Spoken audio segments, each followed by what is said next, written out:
नमस्कार दोस्तों, क्या आप जानते हैं कि गूगल पर हर दिन 8.5 बिलियन से ज़्यादा गूगल सर्च किए जाते हैं। ऐसा लगता है कि जैसे धरती पर रहने वाला हर एक इंसान दिन में कम से कम एक बार गूगल पर कुछ ना कुछ सर्च जरूर करता है। ये अपने आप में कोई छोटी बात नहीं है, लेकिन इससे भी अच्छी बात यह है कि ये सब करना बिल्कुल फ्री है। और सिर्फ गूगल सर्च ही नहीं, बल्कि गूगल का लगभग हर एक प्रोडक्ट यूज करने के लिए ऑलमोस्ट फ्री है। यूट्यूब पर वीडियो देखना फ्री है, जीमेल का इस्तेमाल करना फ्री है, गूगल मैप इस्तेमाल के लिए फ्री है। ये सब फ्री देने के बावजूद भी गूगल की मार्केट कैप करीब करीब $2 ट्रिलियन से ज्यादा की है। ये सब कैसे पॉसिबल है? गूगल इतनी सारी सर्विसेज हमें फ्री में कैसे दे सकता है और हमसे कोई पैसा भी ना लेता हो, लेकिन फिर भी इतनी बड़ी कंपनी कैसे बन गई? आइए समझते हैं दोस्तों इंटरनेट की सबसे बड़ी और सबसे फेमस कंपनी का बिजनेस मॉडल आज के इस वीडियो में।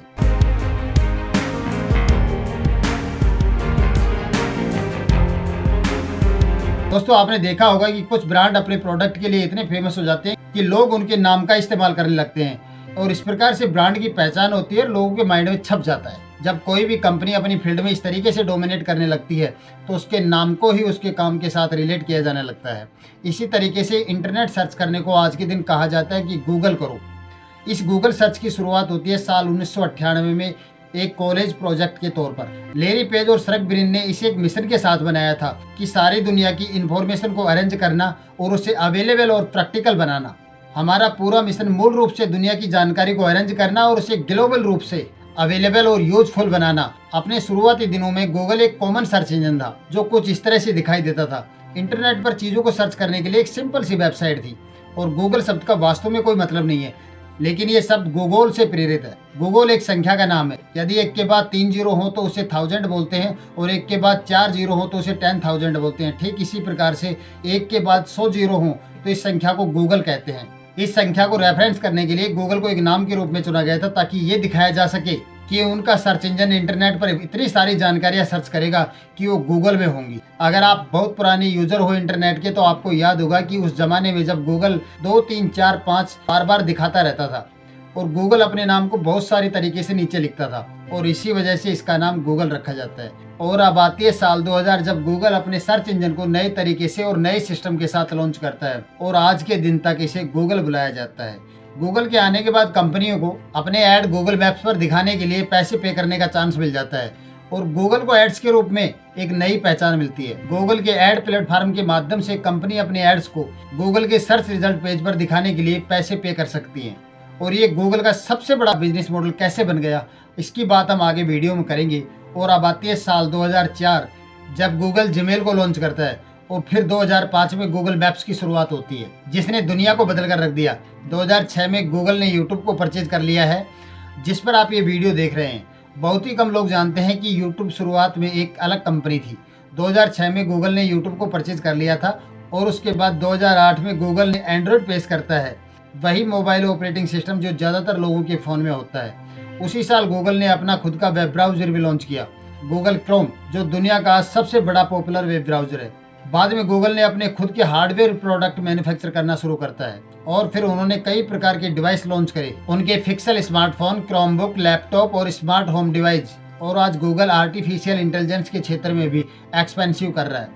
और ये सब सुनने के बाद आपको लगेगा कि यार गूगल एक के बाद एक शक्तिशाली प्रोडक्ट लॉन्च कर रहा है और ये सब सफल हो रहा है, लेकिन ये सच्चाई नहीं है। मैंने अभी जो एग्जाम्पल दिए हैं वो सब इनके सक्सेस प्रोडक्ट और सर्विस के एग्जाम्पल हैं। कई ऐसे और भी प्रोडक्ट हैं जो गूगल ने आजमाया लेकिन वो फेल हो गए, जैसे गूगल प्लस। गूगल ने फेसबुक से कंपटीशन करने के लिए अपना खुद का सोशल मीडिया प्लेटफॉर्म बनाने की कोशिश की लेकिन वो फेल हो गया।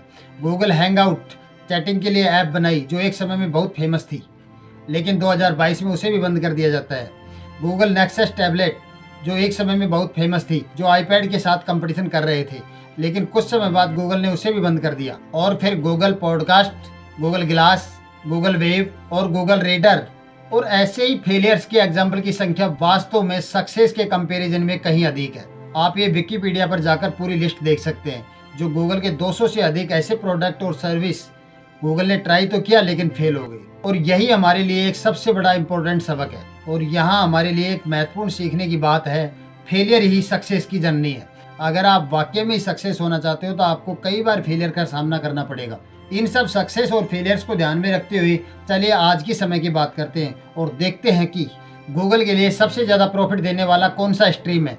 अपने सबसे पुराने business model Google search ads के साथ आइए इसे विस्तार से समझते हैं। आप साल 2022 के गूगल रेवेन्यू का ब्रेकडाउन को देख सकते हैं, यानी कि गूगल ने 2022 में अपना रेवेन्यू कहां से कितना कमाया। कुल रेवेन्यू $280 बिलियन है, जिसमें से 58% रेवेन्यू यानी कि $162 बिलियन गूगल सर्च के साथ दिखाए जाने वाले एड्स से आता है। इसके बाद इनकम का दूसरा सबसे बड़ा स्रोत है गूगल नेटवर्क एड्स, वो एड्स जो आपको गूगल के साथ पार्टनरशिप करने वाली विभिन्न वेबसाइटों पर देखने को मिलती है। गूगल यहाँ से $32 बिलियन कमाता है।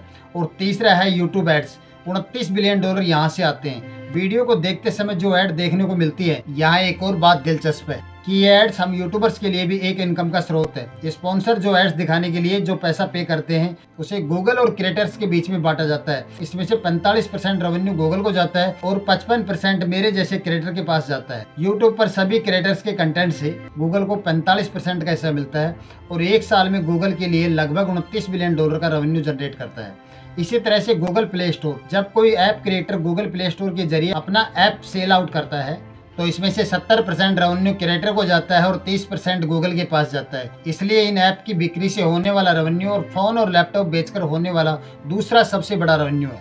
गूगल के रेवेन्यू का वो सबसे बड़ा हिस्सा जो $29 बिलियन के साथ सूची के चौथे स्थान पर है, जो लगभग 10.4% है।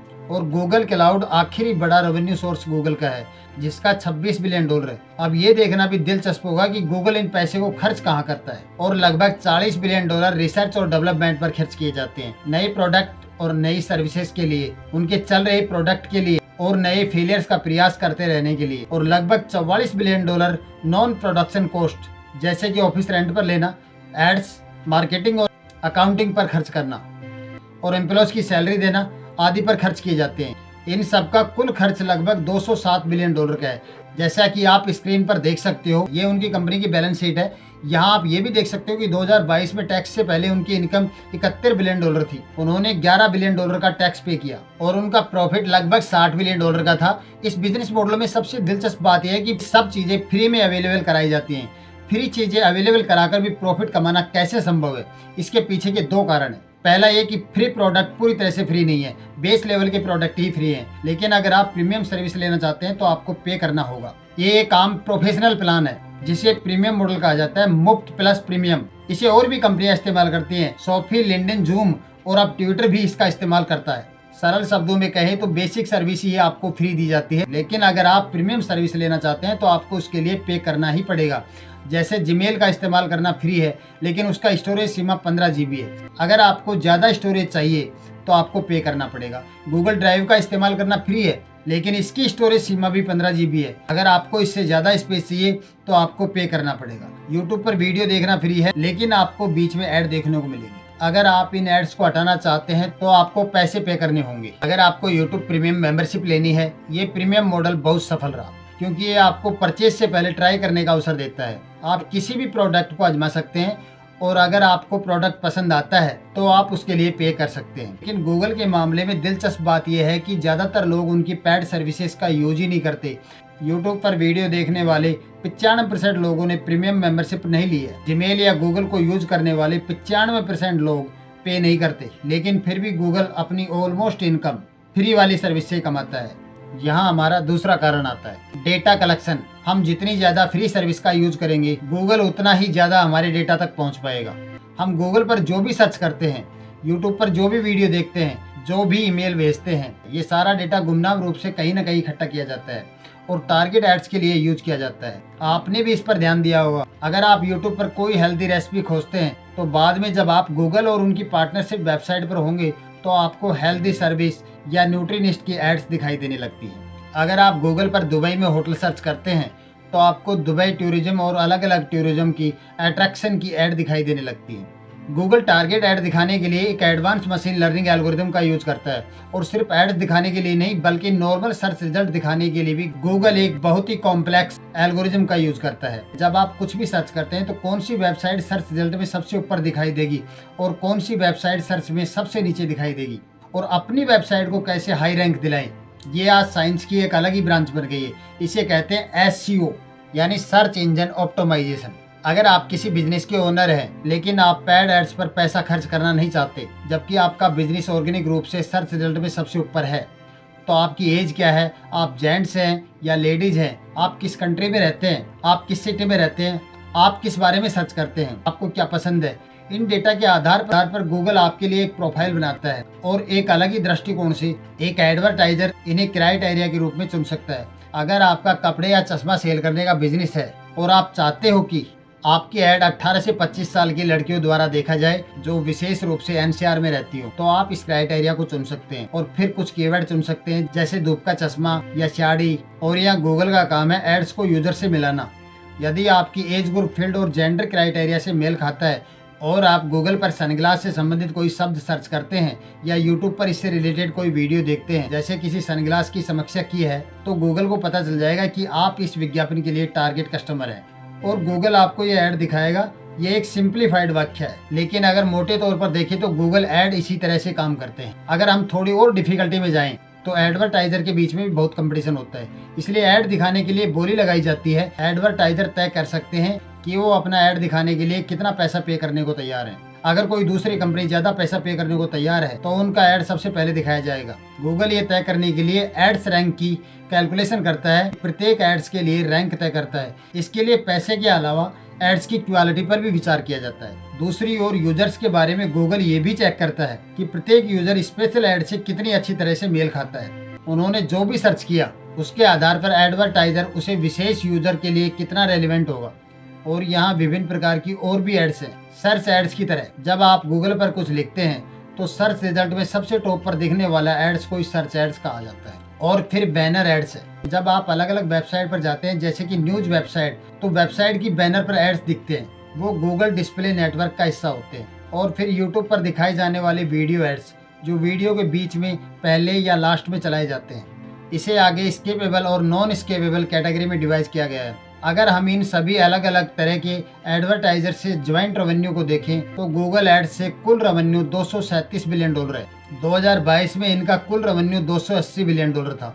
तो $280 बिलियन में से गूगल इन एड्स से $237 बिलियन कमाता है। इस चार्ट को देखिए आप, गूगल के एनुअल एड्स रेवेन्यू को देख सकते हैं आप, और आप यहाँ लगभग तेजी से बढ़ता हुआ ग्रोथ भी देख सकते हैं। ये रेवेन्यू पिछले 20 वर्षों से बढ़ रहा है और 2020 और 21 में एक बड़ी उछाल देखेंगे। ऐसा कोविड के कारण हुआ है। मेजोरिटी लोग घर पर इंटरनेट पर समय बिता रहे थे, अधिक से अधिक एड्स देखे जा रहे थे। एडवाइजर एड्स पर अधिक पैसा खर्च करने को तैयार थी, इसलिए उस दौरान गूगल का रेवेन्यू इतना अधिक बढ़ गया था। लेकिन गूगल एकमात्र ऐसी कंपनी नहीं है जो अपनी कंपनी के लिए टारगेट एड्स पर निर्भर है। मेटा के फेसबुक और इंस्टाग्राम भी यही करते हैं। 2023 में मेटा का एनुअल एड्स रेवेन्यू $131 बिलियन का था। अमेजोन भी इसी तरह एड्स दिखाकर पैसे कमाता है। अब आप यही सोच रहे होंगे अमेजोन को एड्स दिखाने की क्या जरूरत है जब वो पहले ही अपनी वेबसाइट पर प्रोडक्ट सेल करके पैसे कमा ही रहा है। तो वास्तव में प्रोडक्ट बेचते समय प्रत्येक यूजर का परचेज इतिहास डेटा जो जनरेट होता है गूगल द्वारा इकट्ठा किए गए डेटा से भी ज्यादा इंपॉर्टेंट होता है, क्योंकि गूगल केवल इस बारे में यही जानता है कि आपकी रुचि कहाँ है। जब आप YouTube पर कोई वीडियो देखते हैं या YouTube पर कुछ सर्च करते हैं तो वो आपकी इंटरेस्ट के अनुसार होती है, लेकिन Amazon जानता है कि आपने कौन सा प्रोडक्ट परचेज किया है। आप इन प्रोडक्ट की सेल से अधिक सटीक रूप से टारगेट हो सकते हैं, लेकिन उन्हें पता है कि आपको कौन सी चीजें खरीदने में इंटरेस्ट है, तो आपको ऐसी ही दूसरी आइटम की ऐड दिखाई देने लगती है। यही कारण है कि Amazon ने सिर्फ ऐड से ही $46.9 बिलियन का रेवेन्यू जनरेट किया था। पिछले 20 सालों में ये एक बिजनेस मॉडल ने इन कंपनियों को इंटरनेट पर अपना दबदबा बनाने में काफी मदद मिली है, लेकिन अब इस बिजनेस मॉडल में कई दरारें दिखाई देने लगी हैं। इनमें से 2 मेन रीजन है। सबसे पहला, प्राइवेसी की चिंता। लोग इस बात को लेकर चिंतित हैं कि गूगल आपके बारे में कितनी जानकारी रखता है, आप क्या खाते हैं, कहाँ रहते हैं, क्या काम करते हैं, यहाँ तक कि आप किन बीमारियों से पीड़ित हैं, क्योंकि लोग अक्सर गूगल पर ऐसी चीजें सर्च करते रहते हैं। आपके रिश्ते क्या हैं, आप अपने जीवन में किन समस्याओं का सामना करते हैं। तो मुझे लगता है कि गूगल के पास फेसबुक से ज्यादा जानकारी है। मुझे नहीं पता कि ये बुरी बात है या नहीं, मुझे लगता है कि इससे प्रोडक्ट को और बेहतर बनाने में मदद मिलती है। 2023 की इस खबर को देखो, गूगल ने अमेरिका के कैलिफोर्निया राज्य को $93 बिलियन का जुर्माना भरा था, क्योंकि गूगल यूजर्स के स्थान को ट्रैक कर रहा था। भले ही यूजर्स ने अपनी लोकेशन हिस्ट्री बंद कर दिया हो, जैसे जैसे लोगों में प्राइवेसी के बारे में अवेयरनेस बढ़ रही है, लोग इंटरनेट पर इंफॉर्मेशन शेयर कम कर रहे हैं, और अगर इन वेबसाइटों को अधिक से अधिक जानकारी नहीं मिलती है तो उनका एड टारगेटिंग खराब हो जाएगा। और अगर एड टारगेटिंग खराब हो जाता है तो कोई भी कंपनी एड पर अधिक पैसा खर्च करना नहीं चाहेगी, इससे उनके रेवेन्यू पर प्रतिकूल इफेक्ट पड़ेगा। लेकिन दूसरी समस्या और भी बड़ी है। आपने वो एक फेमस कहावत तो सुनी होगी कि अपने सारे अंडे एक टोकरी में मत रखो, क्योंकि अगर वह टोकरी गिर गई तो सारे अंडे टूट जाएंगे। ये एड्स मॉडल भी पूरी तरह से बिखर जाएगा। अगर किसी दिन लोग किसी कारण से गूगल सर्च का यूज़ करना बंद कर देंगे, पहले से ही समय के साथ गूगल सर्च पर विश्वास वैसे ही कम होता जा रहा है। पहले आपको टॉप पर केवल एक एड्स दिखाई देता था, लेकिन अब अगर आप सर्च करते हैं तो पहले एक टॉप रिजल्ट पर एड्स होती हैं। आप सर्च करते समय बहुत सारे एड्स के साथ इम्प्रेस में आते हैं तो उनका सर्च रिजल्ट बेनिफिट बहुत कम होने लगता है। अब आप कल्पना करें कि अगर कोई कंपटीशन में सामने आता है जो आपको बिल्कुल वही दिखाता है जो आप सर्च करना चाहते हैं। जब आप चैट जीपीटी से वो भी बिना किसी एड्स के, जैसे चैट जीपीटी जैसा प्लेटफॉर्म, जब आप चैट जीपीटी से कोई प्रश्न पूछते हैं तो बिना किसी ऐड के पैराग्राफ साफ साफ फॉर्मेट में तैयार किया हुआ सीधा उत्तर मिलता है। लेकिन अगर आप यही सवाल गूगल पर सर्च करते हैं तो आपको ढेर सारे नतीजे मिलेंगे जो एड्स से भरे होंगे और आपको अलग अलग सर्च नतीजों की सच्चाई का पता नहीं चलेगा। कौन सा सच्चा है, कौन सा भरोसेमंद सोर्स है, आपको किस वेबसाइट पर क्लिक करना चाहिए, किस वेबसाइट पर नहीं। मेरी राय में चैट जीपीटी जैसा एआई ऑपरेटिव चैटबॉट आने वाले सालों में गूगल के एड्स बिजनेस के लिए सबसे बड़ा खतरा बन सकता है। शायद गूगल को ये पहले से ही पता है, इसलिए गूगल ने चैट जीपीटी के कंपटीशन के तौर पर जेमिनी जैसा अपना खुद का आर्टिफिशियल इंटेलिजेंस सॉफ्टवेयर डेवलप कर रहा है। अब ये तो समय बताएगा कि गूगल अगले 20 सालों तक इंटरनेट का चेहरा बना रहता है या नहीं, या कोई और कंपनी गूगल से आगे निकल जाती है। लेकिन एक बात तो तय है, अलग अलग कंपनियों के बीच में कंपटीशन हम जैसों के लिए निश्चित तौर पर फायदेमंद है, क्योंकि हमें बेहतर सर्विस और प्रोडक्ट मिलेंगे। दोस्तों, वीडियो पसंद आई हो तो चैनल को सब्सक्राइब करें, लाइक करें और वीडियो को शेयर करें और कमेंट करके बताएं वीडियो कैसे लगी आपको। धन्यवाद दोस्तों।